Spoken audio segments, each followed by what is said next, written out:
So by way of introduction, I'm Dr. Nana Isigeyu Tete. I'm a medical doctor at the Fekwater Regional Hospital. I'm a child development expert, and I'm also a fellow of the National Institute of Toddlers, Children and Families in the USA. It's also known as the 0 to 3 Academy. I'm speaking to you today about emotional regulation in children living with autism.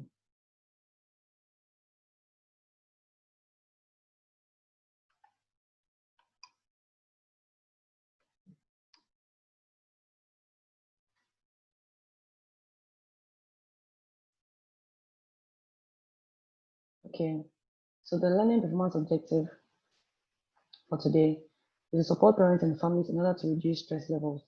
During this coronavirus pandemic, we can understand what parents and families with children living with autism are going through because the children are going to go through a lot of challenging, what we call challenging behavior, not because they want to, but because they don't see us modeling calmness to them, and they can sense from the changing routines and other things going on that things will not be as normal as they wish or scheduled. Let's put it that way, as they wish. And so we want to reach out to parents and families to help them reduce their own stress levels, help them understand what this behavior they call challenging is about, and then share a few strategies with parents and caregivers on how they can help their children to self-regulate in this period. So by way of introduction, and we are assuming that the kind of parents and caregivers on this in this meeting today understand what autism is about. We're not spending too much time talking about autism. But autism, as you know, by medical diagnosis, is defined as a neurodevelopmental disorder.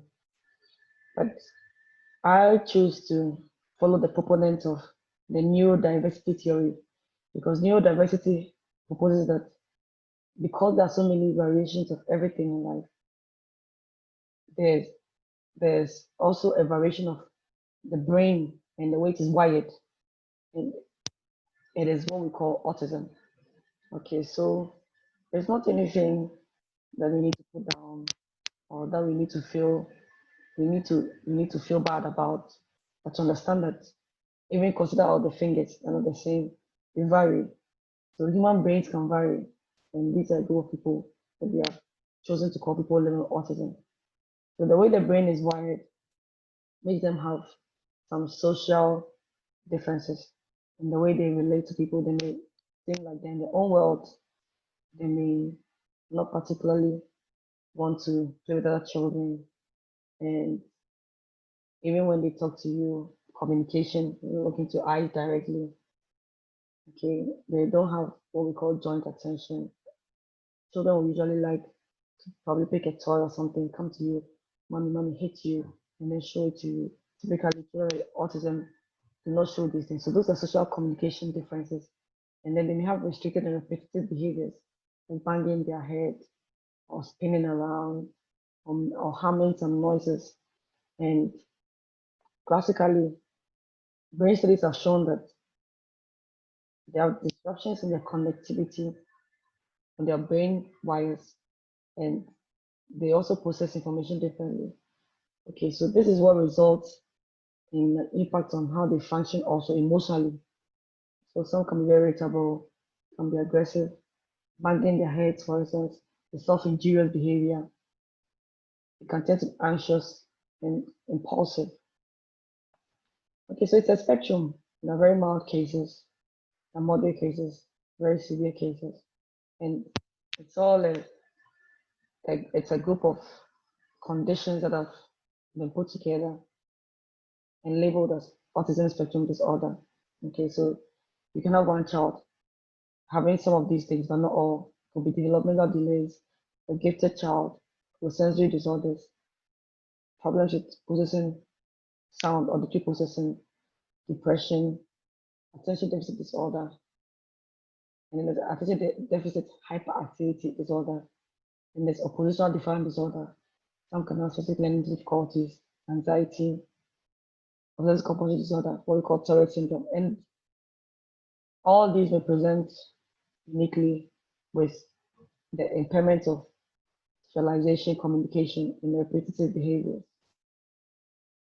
Okay, so how do we also define emotional regulation? It's the ability to handle, modify, or change the intensity and the duration of emotional reactions that we have, with the goal of actually developing adaptive and appropriate response. And what is important is how we handle or modify reactions to stimulus actually depends on the initial reaction. How does it begin? That's very important. So emotional dysregulation is a common parental concern among parents with autism. But emotional regulation is actually something that we all need.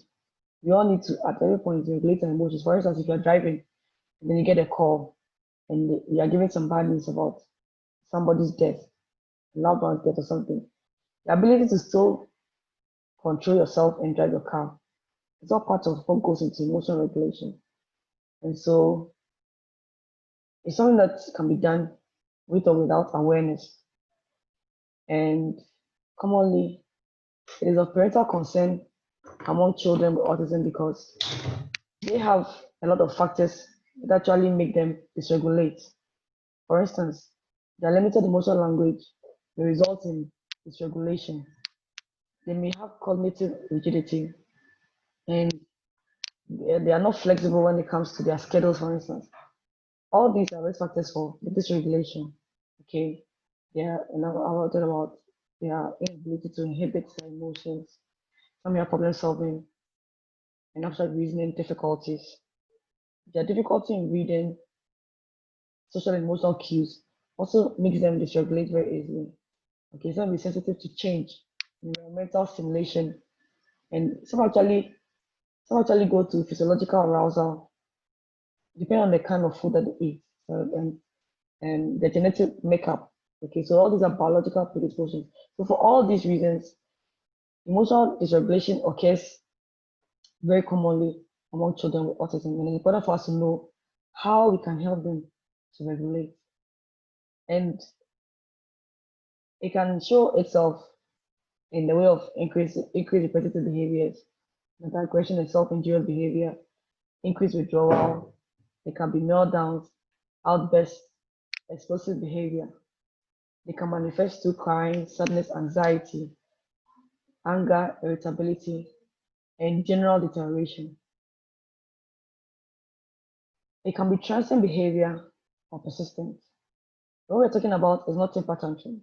Okay, when you put up temper tantrums, it's a kind of reaction that we put up when you're not getting what you want.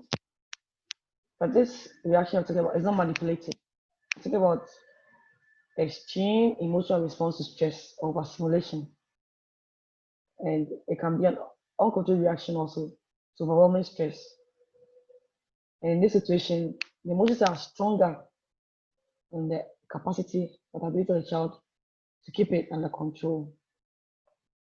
So we should care. We should really care about how often a child dysregulates. We should care about the intensity of the dysregulation. Why? Because the more they are not able to regulate, the more they can end up with anxiety and depressive symptoms. The more they show externalized behavior, and social functioning worsens. They're not able to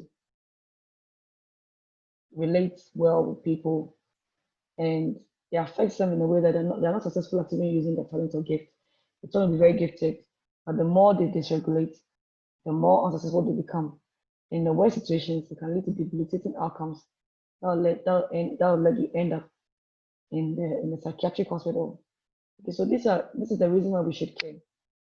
We should really care. So what are the coping strategies to support emotional regulation? We'll talk about mindfulness.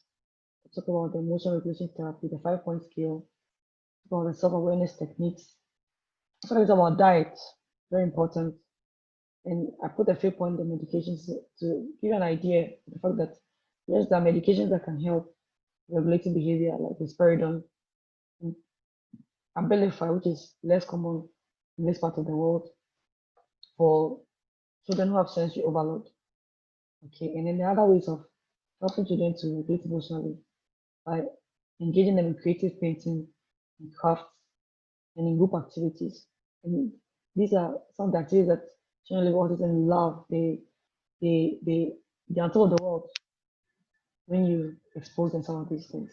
So they'll dysregulate less when they find themselves occupied in some of these things. So we can look at three areas where regulation is important.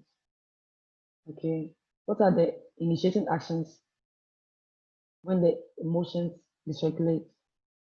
Okay, and what actions can inhibit the emotion that are triggered? And then what are the modulating responses? What responses actually help them to handle it when they dysregulate?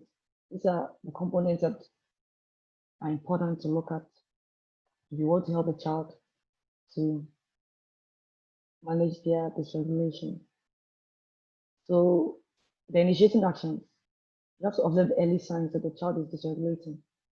The child whining, rocking, pacing, clenching the fist, responding no to everything, or not answering at all, child inattentive, or there's increased avoidance behavior. So the way to deal with these early signs is to try to divert these first signs of distress. Okay, and you can give the child space. You can remove the stimulus if you know what it is. Redirect the child to the next thing. If it's a sensory overload, offer a sensory option. And if the task that is frustrating the child, you can simplify the task. So important things to avoid in distress. Now, when the child is going through the process of dysregulation, it's not the time to be asking open-ended questions. Okay, that is expecting the child to give you feedback. It's not the time to be asking the child how he or she is feeling, or telling the child to calm down, demanding eye contact, or taking the child out of routine, getting into a debate with the child, or demanding some activity. Okay, all these things will not help when the child is dysregulating. What are the important things to do? One, you need to remain calm. Okay, use the child's name when talking. Also, use simple statements, not complex statements. Validate their emotions. Show empathy. Don't attempt to punish the child. And you have to maintain a positive regard. The child is a good child. It's not a bad child. It's not doing this because they want to. I've shown you all the things that put them at risk of dysregulating. Okay, you can change the settings. And more importantly, teach them the coping strategies once they are calm.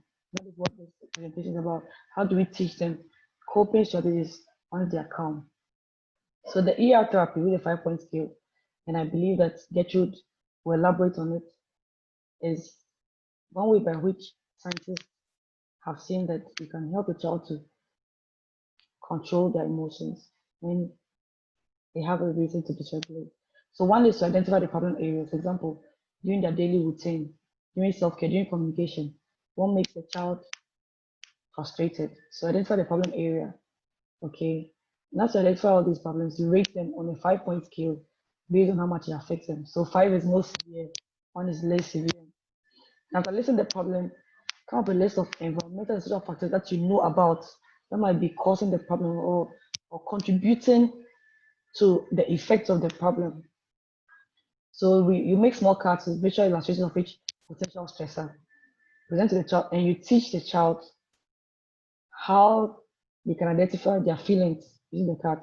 That is a bit of communication, and Keto will talk more about it. Then, okay, so this is what the 5-point scale looks like. 5, one that could make the child lose control. 4, can really upset me. 3, it makes me nervous. 2, it bothers me. 1, so you can see that the scale, the effect of the emotions lessen or they get weaker down the scale from 5 to 1. And the goal is to clearly and systematically teach children to listen to their own body and to respond to frustration in more adaptive ways. Now, some of us may think that some of these things will not work, so we don't believe in it, or we we think that it doesn't make sense to us. But you see, scientists have researched and they have learned how this kind of brain works, and they have said that this is a way by which we can relate to them and help them to understand. Okay, so like we are trying to help them to understand us, even as we also understand them. So I want everybody to believe in it and accept that something that can work. Now it doesn't work overnight. It's a very slow process. It requires a lot of patience. It's very gradual. And then if you are willing to be committed to it, I'm sure that you can find some good results over time. So it looks something like this. You can see the facial expressions and what they actually mean and the scale on the extreme left. Let's talk about mindfulness, okay? Now talk about mindfulness, talking about an increase in the awareness of our emotions, our sensations, and our thoughts. And one way we can teach children to be aware of how they feel is to teach them to take in deep breaths. Deep breaths. As simple as it sounds, it does have an effect on how they may, on how they may be feeling, so they can control the way they feel. And the next technique is the self-awareness technique, where the child is taught how to name their emotions and categorize it to four colored zones. Okay, and it's based on the tropic light concept: red, gold, green, and then blue. So the goal there also, like I've said already, is to be more aware of and independent and controlling their emotions and impulses, so they can manage their sensory needs. So you teach them to identify their emotions and actions, and the goal is always to go into the green zone. So neither red or gold or blue is bad, but the ultimate or acceptable behavior is what goes on the gray zone. And so the goal is always to be um, acting or taking part in activity in the green zone. So it looks something like this. What's on my end? You can see the blue zone. I'm sad, I'm tired, I'm sick, I'm bored. You have to move to the lower green zone. And these are some of the things you can do all the time. Okay, so you can take a break, you can decide to stretch, you can take deep breaths, you can ask for a snack, and reward you for always wanting to um, get in the green zone. Okay, so when you're in the green zone, you're calm, you're ready to work, you're happy. Okay, in the yellow zone, you're slow, you're confused. The red zone is frustration, but the goal is always to reach out for the green zone. Let's talk about diet. It's also been found that some dietary products trigger physiological arousal and then the children dysregulate. Another issue also is because they feel some abdominal discomfort when they eat some of these foods. Because they're unable to express themselves and communicate how they feel, then it tends to manifest as as dysregulation. Okay, so the first food we'll talk about is casein-free foods. And define casein the dairy product. Okay, so as much as possible, if they avoid the dairy product, it's so good. Then we identify these things by observation. So observe, you see that oh, my child doesn't react well when they eat oats, or when they eat wheat, or when they eat barley, and because it may contain gluten and food that contains soya oil, soya milk. Sometimes in some children it's phenol. You find phenol in tomatoes, and apples, and peanuts, and banana, cocoa. So if your child is dysregulating a lot, you need to ask yourself, what is my child eating? Is my child eating any of these foods? Probably the child may be dysregulating because of this food, because of these products in the food. Oxalate free food, you have to avoid spinach, sweet potatoes, use free foods, the bread, the pastries, the biscuits, okay? And then foods that contain additives, the soft drinks, the sugar drinks, um, the cubes for cooking, food coloring, all these things will trigger physiological arousal. And when the child is aroused physiologically, the child will dysregulate. Will not be able to tell you, this is how I feel. So the goal of the dietary intervention is to promote healthy diet that will improve behavior. Therefore, it requires the involvement of a dietitian. So you're not going to look at all these foods and say that my child is not going to eat any of these foods anymore. Because at the end of the day, if you take all these foods out of the diet, what's the child left with? Okay, that's why you need to observe and see what particular food the child may be reacting to, and then together with the dietitian, you can decide what other foods can come in, so the child gets a very balanced, nutritious meal. Another benefits that you could have from dietary intervention is relief from atopy, from eczema, allergies. Okay, relief from GI complaints, reflux, constipation, discomfort, and their bowels are usually normalized. Other strategies that we talked about, the reward system, substitute undesired behavior with alternate desired behavior. Where if you're able to do that successfully, reward them. Okay, now back to basics. The child gets enough sleep, child getting enough exercise, talk about diet already. Are you protecting them against accidents? These are strategies that will help them. It will prevent the dysregulation away from happening. Talk about rewarding already.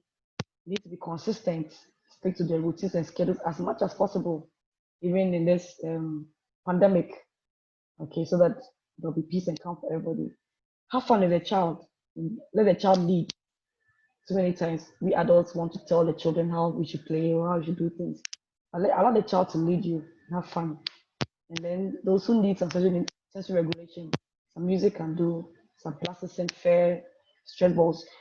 You know what your child likes to handle, what textures or what temperatures they prefer. All these things will help them to cope well. So the tips for parents for family self-care. Now I'm talking about parents and families themselves because you can't give what you don't have. You've got to take care of yourself. And self-care is very important. Too many times, a lot of us don't take care of ourselves. We just on and on and on and on. And we always hit the break. And look, you need to take time to take care of yourself. So daily breathing and relaxation. Make time every day to relax and taking deep breaths is very helpful. Make sure you're eating healthily yourself, sleeping well, also getting some exercise, have a quality me time and a stable self-care regime. Now, this is what a lot of us don't have. A self-care regime is a schedule of activities that you have decided, look, on this particular day, at this particular time, this is what I do to help take care of myself. It's very important. You need to have a stable self-care regime, frequent day out of family trips. I've put it in word because at this time, you're saying that as much as possible, let's stay at home. But if you have your own private vehicle, go out with your family, go out and about with the children, let them enjoy nature. Okay, it's good for everybody, and then maintain a balanced with life. Let's not overload ourselves with work because that makes the work more difficult. It makes it more difficult for us to be present as parents. We need to have a kind of balance, and then use available help, including support group. But some of us say, "Oh, I don't want a nanny in my home. I don't want to help her." But the truth is that you can't do it all alone. You need help, and one important help is a support group. You're not in a support group, will help you look for a support group, join, and learn what other parents have. Now, we as professionals can only give information.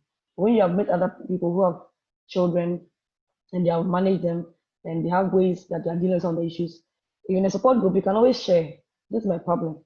And somebody probably has a solution. So, oh, when my child did this, I did A, B, C, D, E to help. And then there, you go and try it out and it helps for you too. So it's important to put ourselves in support group where even we feel more loved and accepted because the people that we are dealing with know us and accept us. And that also helps with dealing with stigma. Because yes, sometimes we go through problems with stigma where other people cannot accept us and our children. So join a support group where you feel loved and accepted. Now we also know that spousal relationships can be affected when you have a child with special needs. So seek individual and marital counseling. Don't struggle alone. Okay.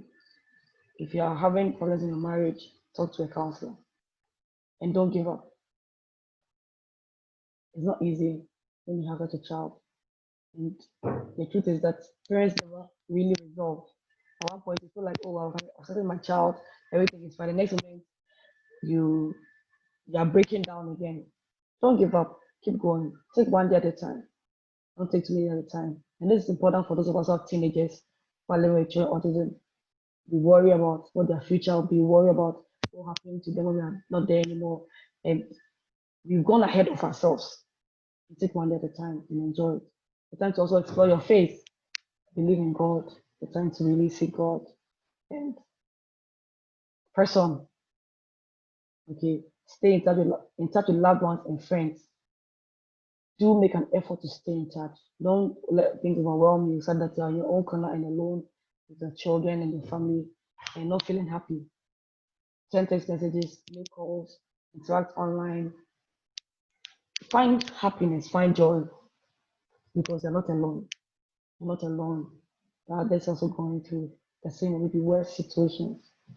Okay, and at this point, challenge is a safety net. Whatever you know you can do, it's your talent and do it well.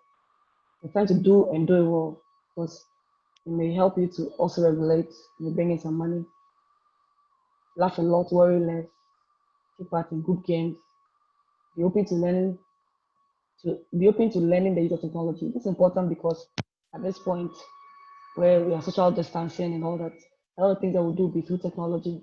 And you have to be willing to learn to use all these things so that whatever care anybody wants to give to your child, they can have access to you, at least by way of technology.